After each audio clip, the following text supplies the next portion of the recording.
quero te convidar a abrir a sua Bíblia no Evangelho de Lucas, capítulo 22.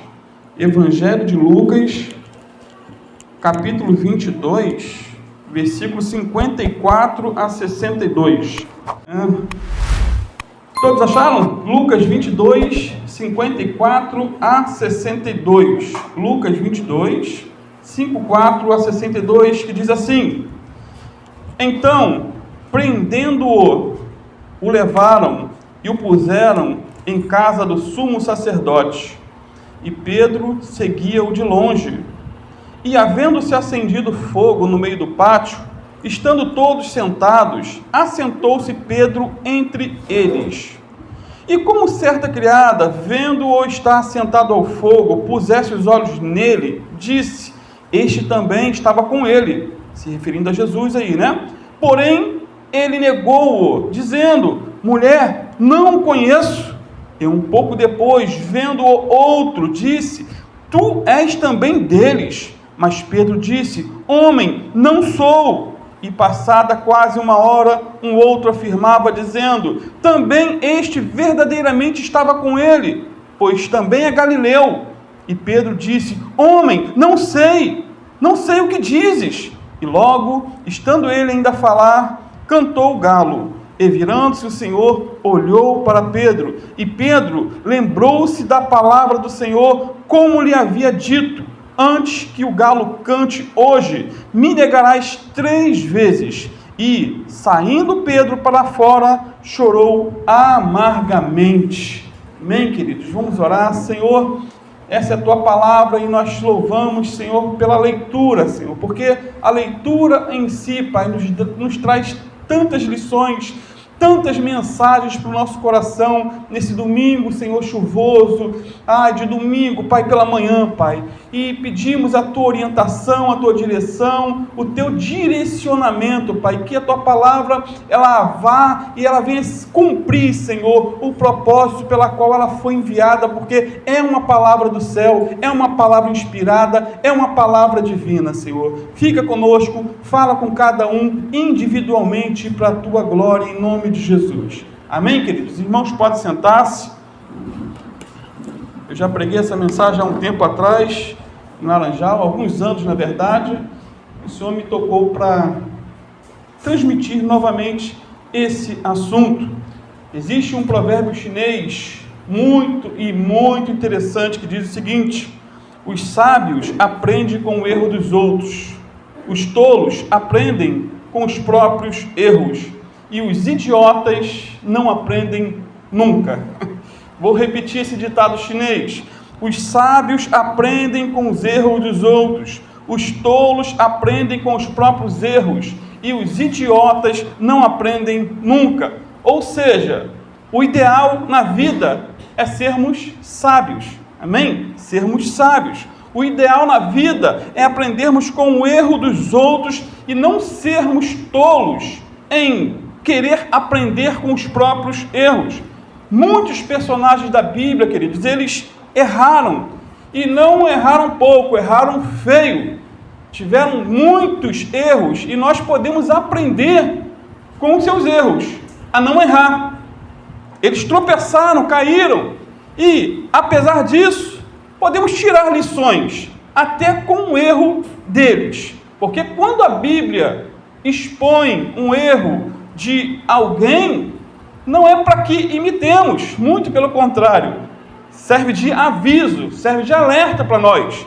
Por exemplo, com Sansão, nós aprendemos que não basta sermos fortes, é preciso sermos santos. Lembra de Sansão? Ele tinha, queridos, uma força excomunal, mas era fraco na vida moral, fraquíssimo na vida moral. Ele derrotou 1000 filisteus, com uma queixada de jumentos. Imagine se fosse um jumento inteiro, ele acabava com todos os filisteus, em vez de só 1000. Mas, infelizmente, se envolveu com prostitutas, e a Bíblia diz que ele terminou como um palhaço na mão dos próprios filisteus. Sansão tinha força, mas não tinha santidade. Ele tinha fama de ser um homem muito forte, mas não tinha fome de Deus. Interessante é que os mesmos olhos de Sansão que foram postos em mulheres, depois foram furados pelos filisteus. Então não basta ter força, e não basta ser famoso, não basta ser conhecido na internet. Precisamos, em nome de Jesus, sermos separados para Deus e para a glória do Senhor. A Bíblia é bem clara em dizer que sem santificação ninguém verá o Senhor. Com Davi, aprendemos que quando não vamos à guerra, quando não nos ocupamos nas batalhas do Senhor, caímos no pecado. Segundo Samuel 11, versículo 1, diz que na época da primavera, no tempo em que os reis costumavam sair para as batalhas, o rei Davi enviou Joabe e com ele os seus oficiais e todo o seu exército de Israel, e eles destruíram os amonitas e sitiaram Rabá. Entretanto, Davi permaneceu em Jerusalém. Só que o lugar dele como rei era na frente de batalha. Ele tinha que estar na frente do exército, mas ele ficou em casa. Ele ficou ali de bobeira. Ele ficou ali à toa, ocioso, e estando com a mente vazia, num linguajar jovem, dando um rolezinho em seu palácio, ele viu uma mulher tomando banho. E a Bíblia vai dizer que ele a desejou, mandou buscá-la, se deitou com ela e arruinou a sua vida. A mulher ficou grávida, o marido da mulher era um dos seus melhores soldados, um homem chamado Urias, e para resolver um problema, ele criou um outro problema, mandou Urias para a frente de batalha para que ele fosse assassinado. Que situação! Que situação! Davi foi desmascarado pelo profeta Natã. Ele se arrependeu realmente dos seus pecados, mas as terríveis consequências não saíram da sua vida. Tem um ditado que diz que mente vazia é oficina de Satanás. Davi ficou à toa, ficou de bobeira, não foi à guerra. E geralmente quando não agimos, quando ficamos na ociosidade, é que o pecado vem. Então, queridos, procure sempre o que fazer. Não fique à toa. Estamos em guerra. Aplique-se à palavra de Deus. Aplique-se ao jejum. Aplique-se à oração. Não deixe de congregar. Geralmente, quando botamos desculpas para ir à igreja, ficamos em casa à toa e muitas vezes acontecem problemas. Salomão também tem muito a nos ensinar. Aprendemos com ele a necessidade de perseverar em seguir ao Senhor até o fim. Já falamos de Sansão, já falamos de Davi, agora Salomão, o homem mais sábio que existiu, fora a Cristo, ele não perseverou em seguir ao Senhor. Ele começou bem, mas terminou mal, e muito mal. Ele começou buscando a Deus, começou orando e pedindo a Deus sabedoria para guiar um tão grande povo. Porém, os anos foram passando, e o tempo é o maior obstáculo para a perseverança. O tempo, ele se envolveu, diz a Bíblia, com muitas mulheres. No total, 1000 mulheres. O sujeito tinha 1000 sogras, já pensou nisso? 1000 mulheres, 300 concubinas, 700 esposas, ou o contrário. Essas mulheres perverteram seu coração, e a Bíblia diz que ele se tornou um idólatra, passou a adorar outros deuses. Muitos até entendem que no final da vida, ele se arrependeu e voltou ao Senhor. Pode ser que sim, mas as consequências malditas de seu pecado ficaram. Agora, o que podemos aprender com Sansão, Davi e Salomão? Sansão foi o mais forte, Davi foi o mais santo, e Salomão foi o mais sábio. E todos os três caíram por causa de um rabo de saia. Aprendemos então que não somos mais fortes que Sansão, não somos mais santos que Davi, e muito menos mais sábios do que Salomão. Então temos que vigiar dobrado. Vigiar dobrado não só nessa área sexual, mas em todas as áreas da nossa vida. Vigiemos e oremos, queridos, para que não entremos em tentação. E com Pedro? O que podemos aprender com Pedro? Talvez você esteja se perguntando o que tem a ver esses 3 personagens do Antigo Testamento com o texto que ele leu. Eu vou chegar em Pedro. O que podemos aprender com Pedro, com os erros de Pedro? Aprendemos, querido, em primeiro lugar, que o orgulho é o primeiro passo para a queda de um servo de Deus. O orgulho, a prepotência, a deidade humana. Quando Jesus estava a caminho de Getsêmani, Jesus disse o seguinte a seus discípulos, lá em Mateus 26, 31 e 32. Ainda esta noite todos vocês me abandonarão, pois está escrito, ferirei o pastor e as ovelhas do rebanho serão dispersas. Mas depois de ressuscitar, irei adiante de vocês para Galileia. Jesus falou isso, todos ficaram em silêncio. Todos ficaram assim, meditando.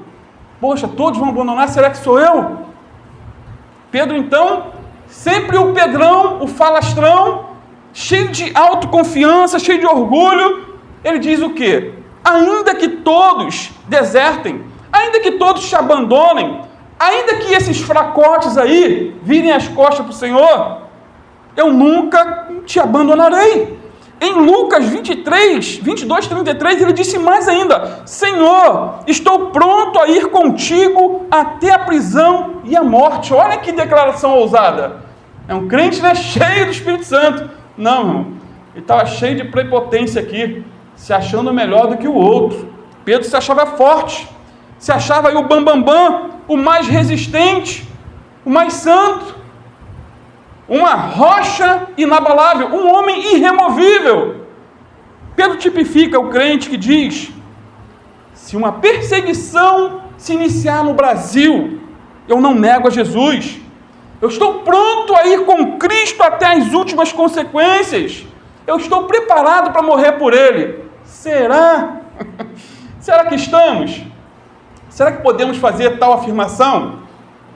Semana retrasada, se eu não me engano, eu preguei sobre a oração do Pai Nosso, e naquele trechinho, quando o Senhor diz, não nos deixes cair em tentação, mas livra-nos do mal, e ali há um argumento interessante, no sentido de que, Senhor, não permita que eu passe por provas que vão, ou seja, muito forte, muito maior do que a minha capacidade de resistir.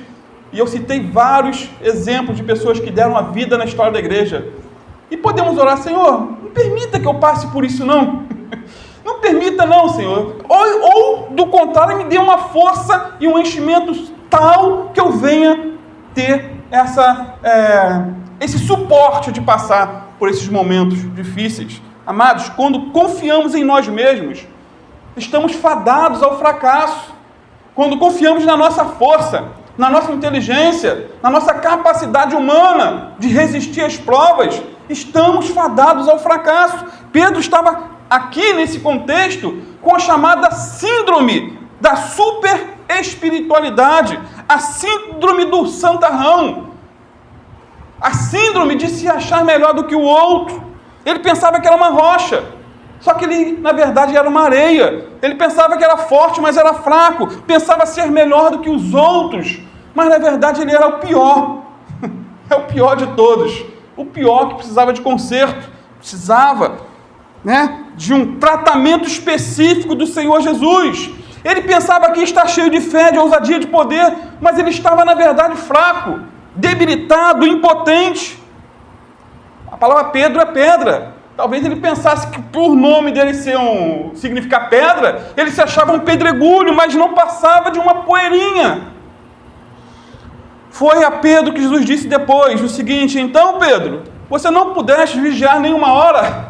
Ou seja, o cara falou que estava pronto para morrer por Jesus, mas não conseguiu parar uma hora para orar. Amados, a autoconfiança, orgulho e a presunção, tudo isso nos derruba. Literalmente, Agostinho de Hipona disse certa feita que foi o orgulho que transformou anjos em demônios, e é a humildade que faz com que homens sejam parecidos com anjos. O orgulho tem muitas faces e muitas formas, e uma dessas faces, dessas formas, é ter um sentimento de independência para com Deus. É aquela capacidade humana de tentar resolver tudo com o braço da carne. Que Deus nos livre disso. O orgulho, lançou Nabucodonosor para fora da sociedade dos homens, lembra? E fez ele comer capim. Leia lá Daniel, livro pequenininho, 12 capítulos. O orgulho lançou Nabucodonosor para fora da sociedade. Ele, passando por seus palácios, por suas conquistas, ele começou a vislumbrar toda a sua realização. E aí foi a queda dele. O orgulho lançou também Saul para fora do reino e fez com que ele se prostrasse aos pés de uma feiticeira. O orgulho lançou Adão para fora do paraíso. O orgulho lançou Amã. Lê o livro de Esther, a história dele. Lançou Amã para fora da corte e direto para uma forca. Lançou o orgulhoso Lúcifer para fora do céu. E por fim, lançou Pedro direto para a negação a Cristo. Então o orgulho mata, o orgulho destrói. 1 Coríntios 10, versículo 12, o apóstolo Paulo afirma o seguinte: assim, aquele que julga estar de pé, cuide-se para que não caia. E o sentido mais correto, bíblico desse versículo é: aquele que pensa estar de pé, cuidado para que não caia de vez. Porque na verdade estar de pé é só uma questão de pensamento. Só uma questão de pensamento. Nossa força não vem de nós mesmos. A nossa força vem do Senhor. Só estamos realmente de pé quando estamos buscando a Deus ininterruptamente. Aí sim estamos de pé.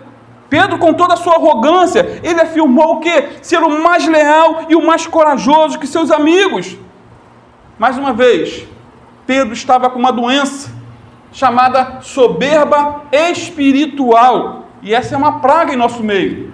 É uma praga. Infelizmente, coisas que deveriam nos aproximar mais de Deus acabam nos afastando de Deus. Coisas que eram para nos aproximar, nos afastam. Talvez o problema de Pedro fosse o privilégio que ele tinha. E ele era privilegiado. Não tem como negar. Ele era sempre chamado para estar mais perto de Jesus. Ele fazia parte da elite, tropa de elite do Senhor, os três mais próximos, Pedro, Tiago e João. Pode ser que Pedro tenha entendido mal essa atitude de Jesus. Talvez Pedro, Tiago e João estavam sempre mais perto de Jesus, não por eles serem os bambambãs, os melhores, mas, infelizmente, eles talvez tenham sido os piores, os mais problemáticos. Pedro falava demais. Tiago e João pediram para cair fogo do céu para matar os samaritanos. Olha que turma! Os filhos do trovão.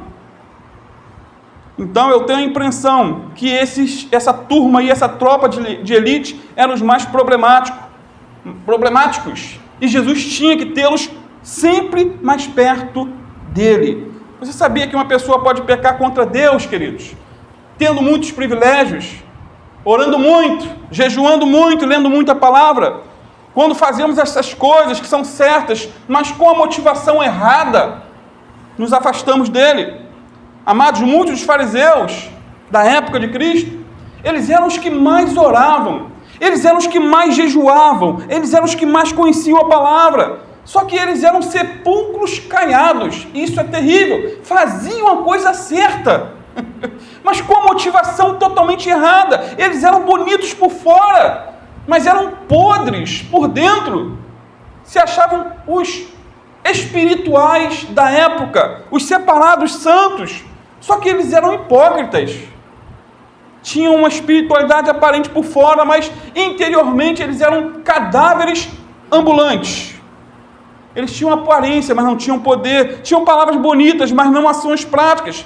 Podemos até dizer que eles eram parecidos com o cemitério Parque da Paz, lá em São Gonçalo. Por fora é muito bonito, parece um paraíso. Mas cave lá em algum lugar, você vai ver só corpos podres e osso. Que Deus nos guarde disso, dessa autodependência, dependermos de nós mesmos e não dependermos de Deus. O primeiro pecado de Pedro foi a autoindependência, foi o orgulho, foi a vaidade de se achar melhor do que o outro. Em segundo lugar, aprendemos que com Pedro, que ele caiu porque não orou, Ele caiu porque não orou. Ele devia orar, tinha que estar buscando a Deus. Em Mateus 26, versículo 40 e 41, diz que Jesus, voltando para os seus discípulos, achou-os adormecidos. Jesus estava no Getsêmani, no contexto ali da crucificação, e disse a Pedro, sempre é Pedro, coitado, parecia até uma figurinha repetida, e disse a Pedro: então, nem uma hora pudeste velar comigo? Você falou que ia morrer por mim, e agora nem uma hora? Vigiai e orai, para que não entreis em tentação. Na verdade, o espírito está pronto, mas a carne é fraca. Então, o problema de Pedro, um dos problemas, foi a sua falta de oração. Ele falava muito. Ele tinha dom de língua, de vez em quando eu brinco, né? Umbiana, tem dom de língua, fala, mas graças a Deus que ela ora muito também. Pedro falava muito, mas orava pouco. Estava sempre dando as suas piruadas, sempre dando seus pitacos, mas quando era para orar ele dormia. A M. Baldi já dizia que orar certo é estar certo, agir certo e viver certo. Amados, a causa de nossas quedas é a falta de oração. É a falta de oração. Por 3 vezes Jesus vai acordar Pedro e ele volta para o sono. 3 vezes Jesus foi e ele está dormindo. Quem ora vence a tentação quando ela chega. Quem ora se aproxima de Jesus pela fé. Quem ora põe o diabo para correr. Quem ora enfraquece a sua própria carne, seus desejos naturais e fortalece seus apetites espirituais. Que isso não seja somente teoria, mas algo prático para as nossas vidas. Quem ora vence o diabo. Pedro aqui, ele não orou quando ele devia estar orando e caiu de maneira terrível para a sua própria desgraça. Pedro estava sonolento e por isso negou a Cristo. Queridos, sempre que abandonamos o quarto da oração, negamos a Cristo com os nossos atos, palavras e pensamentos. O apóstolo Paulo, inspirado pelo Espírito Santo, ele trouxe uma palavra direta para mim e para você, em 1 Tessalonicenses 5,17, orai sem cessar. Oração é como uma respiração, uma necessidade diária e urgente.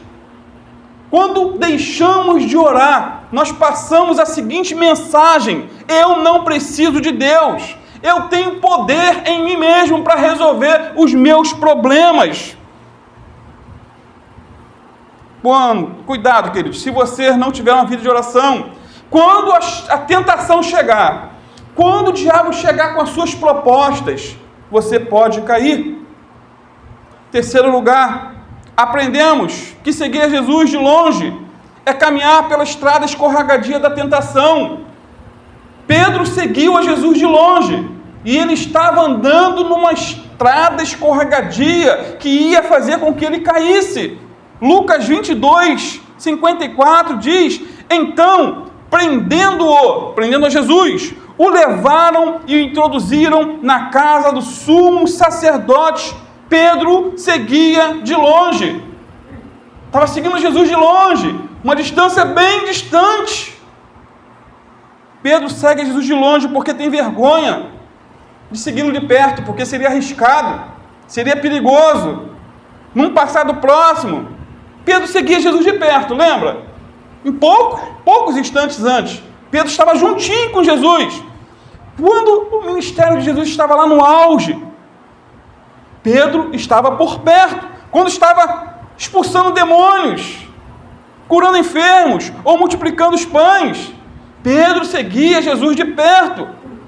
Quando Jesus entrou lá em Jerusalém e toda a multidão o ovacionou, multidões jogavam, folhas de palmeiras, Pedro estava ali, bem pertinho de Jesus. Mas depois que Jesus foi preso, Pedro se afastou. Quando Jesus está prestes a ser julgado e condenado, Pedro segue a distância. Sabe o que acontece muitas vezes, queridos? Não somos melhores do que Pedro, não.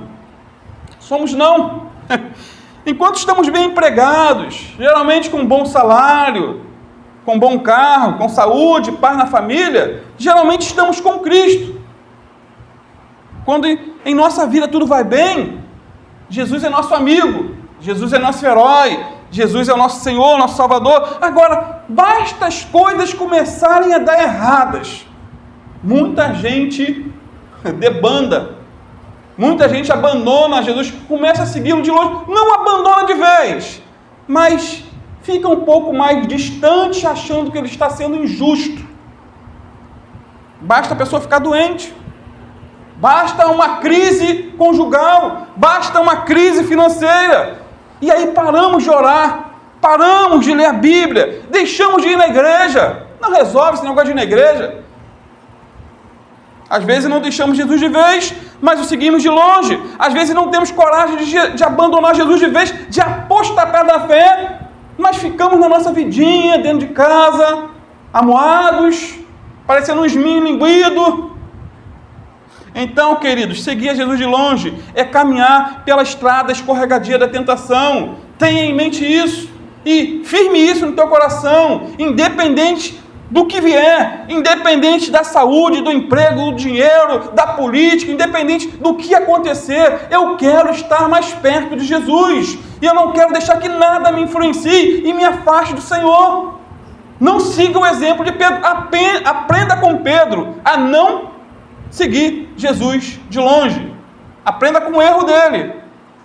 Em quarto lugar, aprendemos com Pedro que sentar-se com o inimigo é tentar o diabo. Pedro sentou-se na roda dos escarnecedores e ele caiu. Olha no versículo 55. Quando acenderam fogo no meio do pátio e juntos se assentaram, Pedro assentou-se entre eles. Quem eram essas pessoas nas quais Pedro se assentou? Eram pessoas que estavam ali compactuadas, queridos, com os líderes religiosos. Eram funcionários e criados ali dos sacerdotes de Herodes, de Anás, Caifás, daquela córgia. Pedro não devia estar ali.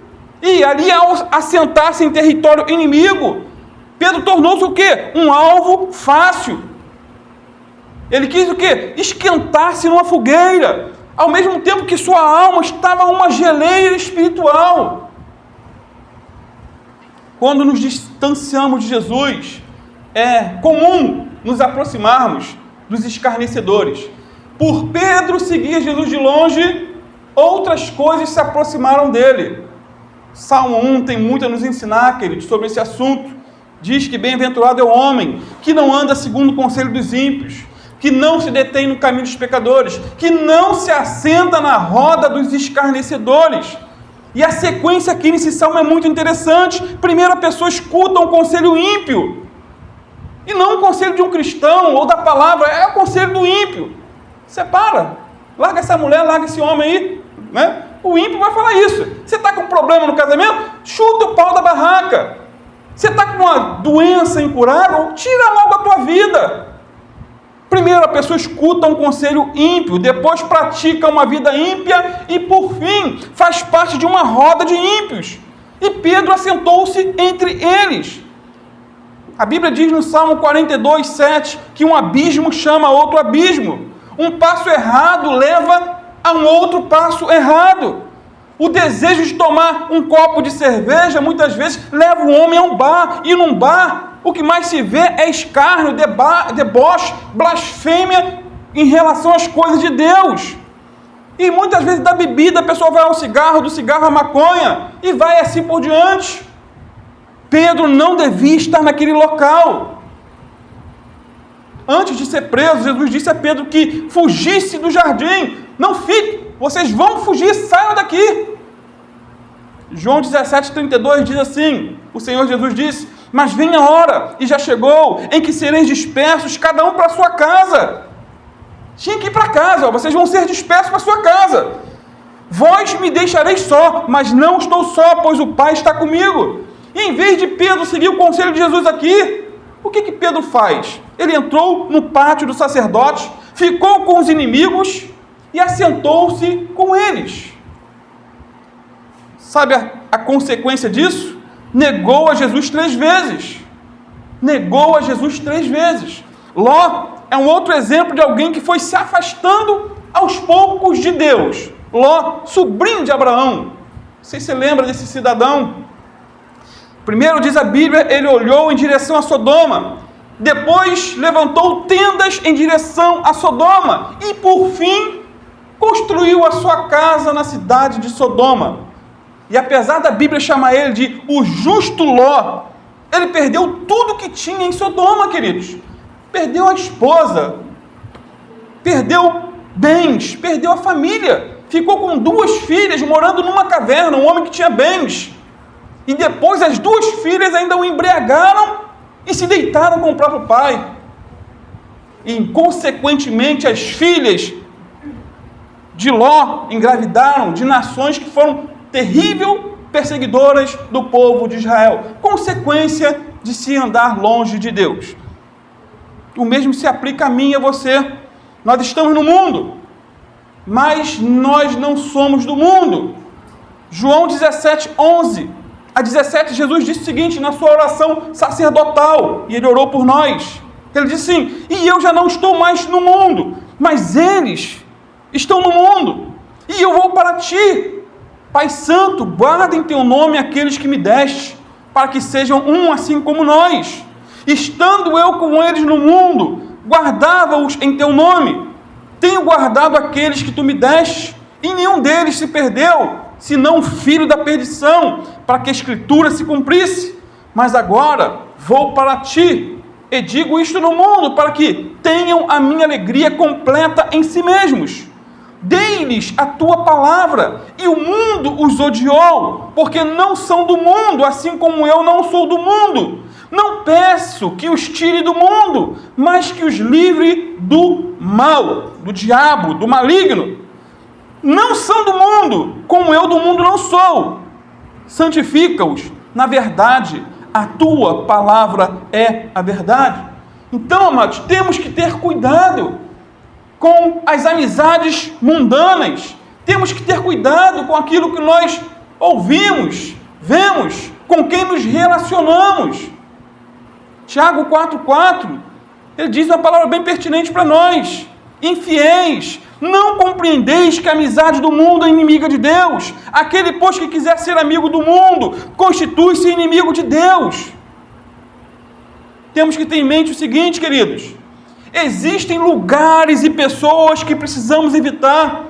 Existem ambientes que não devemos entrar.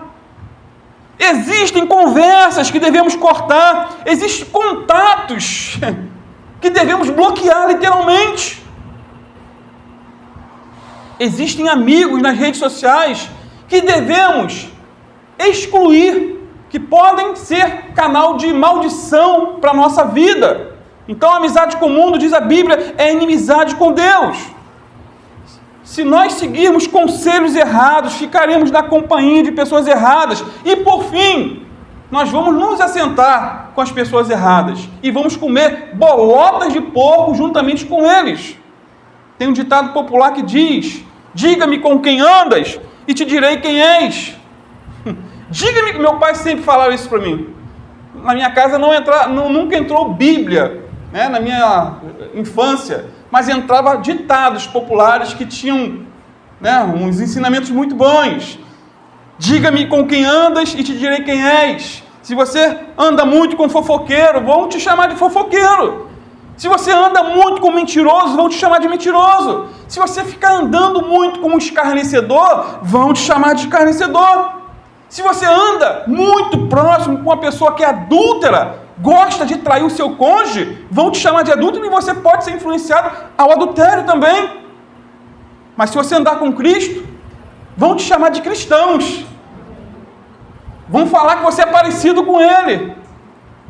Então, por sentar-se com os escarnecedores, Pedro aqui não somente negou a Cristo, mas negou também a sua fé, negou a sua chamada, negou o seu nome. Por fim, Pedro negou a Cristo 3 vezes. E quando questionado, ele disse que não conhecia Cristo. Ele praguejou, jurou e afirmou: não conheço esse homem. Irmão, é interessante, Pedro aqui empenha a sua palavra, a sua honra, a sua fé, e nega tudo que tinha, todo o relacionamento que ele tinha com o Senhor Jesus, por medo, por andar longe de Cristo, por se assentar na roda de escarnecedores. E quanto mais alto ele fala, mais ele demonstra que está mentindo. Eu não conheço. O próprio semblante devia acusar. Eu conheço sim. Eu quero poupar a minha vida. O galo então cantou e a ficha de Pedro caiu. Versículo 60 diz que Pedro respondeu: homem, não sei o que dizes. E logo, estando ele a falar, o galo cantou. Queridos, o arrependimento de Pedro passou pelo canto do galo. Até porque, para pensar, foi um milagre estupendo. Um milagre, um galo cantar, quando todas as aves estavam quietas. Foi um milagre o galo cantar na hora certa, no volume certo e com o objetivo certo, que era despertar a consciência do apóstolo Pedro. Mais do que um milagre, queridos, o canto do galo foi uma mensagem especial para Pedro. Foi uma mensagem de encorajamento. Encorajamento, porque, para pensar, ele devia estar já em frangalhos. Ele estava consciente, eu não conheço ele. E já uma espetada na consciência. Eu não sei quem ele é. Jurou, blasfemou, mentiu. Xingou até palavrão ali para dizer que não era seguidor de Cristo. Agora, de que maneira o canto do galo encorajou o apóstolo Pedro naquela hora tão difícil? Primeiro, o canto do galo serviu para garantir a Pedro que Jesus, mesmo preso, Jesus estava lá, dentro preso, indefeso, ainda ele estava no controle da situação. Jesus estava preso, queridos, mas ordenou que o galo cantasse. E o galo cantou. Olha que coisa sobrenatural. Que milagre. Nesse momento, Pedro deve ter se lembrado das ocasiões em que havia visto Jesus exercer autoridade sobre os peixes, sobre o mar, sobre o vento, sobre as enfermidades, sobre a vida, Jesus ressuscitando mortos. Pedro deve ter pensado: rapaz, Jesus fez tantos milagres, agora faz mais um para me restaurar. Manda o galo cantar, e o galo canta na hora certa que ele tinha dito que ia cantar. Irmãos, qual a probabilidade disso acontecer? Humanamente falando, nenhuma. Jesus Cristo é o mesmo ontem, hoje e eternamente será. O mesmo Jesus que ressuscitou mortos, o mesmo Jesus que curou enfermos e fez um galo cantar, é o mesmo que está aqui nesta manhã para nos restaurar, para nos curar, nos perdoar e nos dar mais uma oportunidade.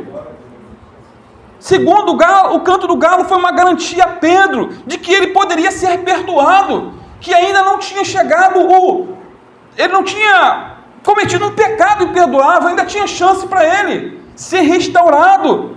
Foi naquele momento que Pedro se lembrou da palavra do Senhor. Versículo 61. E virando-se, o Senhor olhou para Pedro, e Pedro lembrou-se da palavra do Senhor, como lhe havia dito: antes que o galo cante hoje, me negarás 3 vezes. De qual palavra Pedro se lembrou aqui nesse contexto? Com certeza foi a palavra de Lucas 21, 34, quando Jesus disse assim para Pedro: Simão, Simão, eis que Satanás vos reclamou para vos peneirar como trigo. O diabo pediu para te moer. Te moer. Sabe o que é moer? Lembra de Jó. Lembra o que aconteceu com Jó? Perdeu 10 filhos, perdeu saúde, perdeu tudo. O diabo te pediu, ou me pediu para te moer. Eu, porém, roguei por ti, para que a tua fé não desfaleça. O diabo só não nos moe, literalmente, porque Jesus continua intercedendo por nós, lá no céu, meu irmão. Porque o diabo tem poder para moer cada um de nós aqui. No entanto, maior que está em nós do que aquele que está no mundo. Eu, porém, roguei por ti, para que a tua fé não desfaleça. Tu, pois, quando te converteres, fortalece teus irmãos. Ele, porém, respondeu: Senhor, estou pronto a ir contigo, tanto para a prisão como a morte. Mas Jesus lhe disse: afirma-te, Pedro, que hoje 3 vezes negarás que me conheces, antes que o galo cante. E por fim o galo cantou, e mostrou a Pedro que um novo dia começava, queridos. O galo cantou literalmente como Jesus tinha dito, e Pedro se lembrou dessa palavra. Não era um novo dia aqui para Judas, nem para os inimigos de Jesus, mas era aqui um recomeço para Pedro, que no contexto, depois que o galo canta, ele se arrepende e chora amargamente. O Salmo 51, versículo 17, diz que Deus não despreza um coração compungido e contrito. Deus não despreza uma pessoa que se humilha e clama a Ele por perdão, por graça, por misericórdia. Na manhã da ressurreição, lembra? Um anjo enviou uma mensagem especial de ânimo a Pedro, lá em Marcos 16, 7. Mas ide, Jesus havia ressuscitado, mas ide, dizei a seus discípulos e a Pedro, que ele vai adiante de vós para a Galileia. Lá o vereis como ele vos disse. Lá vocês vão ver ele ressuscitado. E o anjo citou o nome de Pedro. Pedro deve ter sentido ali, um fortalecimento, um encorajamento. O Senhor não desistiu de mim. E o Senhor não desiste de você, meu amado. Em nome de Jesus. Naquele mesmo dia, o Senhor Jesus apareceu para Pedro e restaurou. Como o galo cantou e como o galo canta hoje em dia para nos restaurar? Eis a questão. O galo cantou para restaurar Pedro. Como que o galo canta hoje? Penso que o galo canta sempre que nos lembramos da palavra do Senhor. Pode não cantar literalmente, mas ao lembrarmos das promessas do Senhor e praticarmos, somos restaurados, assim como foi o apóstolo Pedro.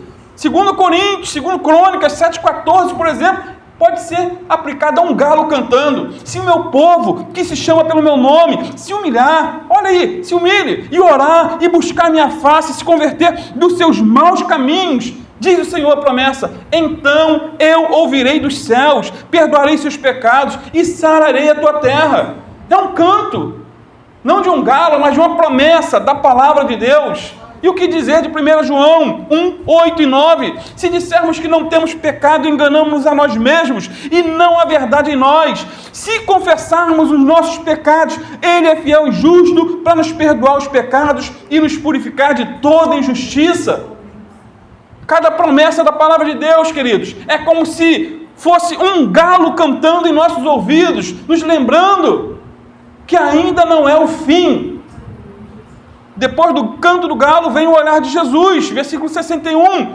Virando-se o Senhor, olhou para Pedro, e Pedro lembrou-se da palavra que o Senhor tinha dito: hoje, antes que o galo cante, 3 vezes me negarás. Irmãos, a restauração de Pedro começou aqui com o canto do galo e também com o olhar de Jesus.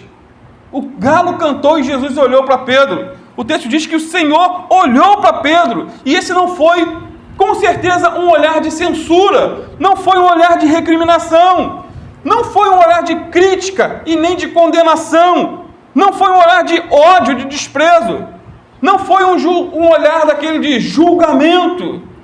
Eu te disse, hein? Lembra? Tem gente que fala assim, eu falei para não fazer. Não foi esse tipo de olhar, não foi um olhar de repúdio, foi com certeza um olhar de ternura, um olhar de amor, foi um olhar de cura e restauração, foi um olhar de perdão, foi um olhar de salvação, foi um olhar penetrante, um olhar vivificador. Pedro, a essas alturas, queridos, ele devia estar em frangalhos, se achando um monstro, se achando o pior dos seres humanos, se achando talvez aí um filho da perdição, porque Jesus falou do filho da perdição, e ele deve ter juntado as coisas. Jesus falou que tinha um traidor, Jesus falou que tinha um que era o filho da perdição, Jesus falou que era melhor que o cidadão colocasse uma pedra no pescoço e se jogasse no mar, do que trair o filho do homem. Pedro deve ter juntado as peças e falou, rapaz, esse cidadão sou eu mesmo. Só que Jesus olhou com um olhar de misericórdia, cumpriu a palavra dele. Se achava um monstro, sim. Ele estava quebrado. Talvez pior do que arroz de terceira. Não sei se já se sentiu assim, igual o arroz de terceira. Eu já me senti muitas vezes. Muitas vezes. Talvez Pedro estivesse se sentindo a pior pessoa do mundo. Estava na lona. Não, nocauteado pela culpa. E a culpa é algo terrível. Pelo fracasso e pela queda. Mas Jesus olha para ele demonstrando o quê? Amor, perdão e misericórdia. Irmãos, o olhar de Jesus é renovador, restaurador, curador e perdoador. E Jesus está olhando também para nós nessa manhã. Ele está olhando, Ele vê nossas palavras, Ele conhece a nossa vida, nosso testemunho. Ele sabe os lugares por onde temos andado. Esse mesmo olhar pode também nos restaurar nessa manhã, para a glória dele. Por fim, Pedro é restaurado quando ele se arrepende de seus pecados e chora amargamente. Ele tinha lágrima nos olhos. Versículo 62. Então Pedro saiu dali e chorou amargamente. Mateus diz que ele, saindo dali, chorou amargamente. Mateus 26, 75. Marcos diz, e caindo em si, desatou a chorar. Marcos 14, 72. Então, em vez de engolir o veneno como Judas, Pedro vomitou o veneno. Engolir o veneno simboliza o remorso. Esse remorso que leva à morte. Sei quem lembra da mensagem que a gente estava aqui, né? Um suicídio que não tinha necessidade de acontecer em relação a Judas. Então, vomitar o veneno simboliza o arrependimento que leva à vida. O remorso é a consciência do pecado sem a ferida do arrependimento e sem o remédio do perdão, queridos. Não adianta ter remorso, tem que se ter arrependimento. Norman Glaser diz que a oportunidade de se arrepender é um dom de Deus e Ele graciosamente concede-nos a oportunidade de voltar de nossos pecados, mas o arrependimento cabe a nós. Cabe a mim e a você. Somos nós que precisamos chorar, somos nós que precisamos nos prostrar, somos nós que precisamos nos humilhar aos pés do Senhor. Deus não vai se arrepender por nós. Não espere isso. O arrependimento é um ato da nossa vontade, apoiado e encorajado pela graça de Deus.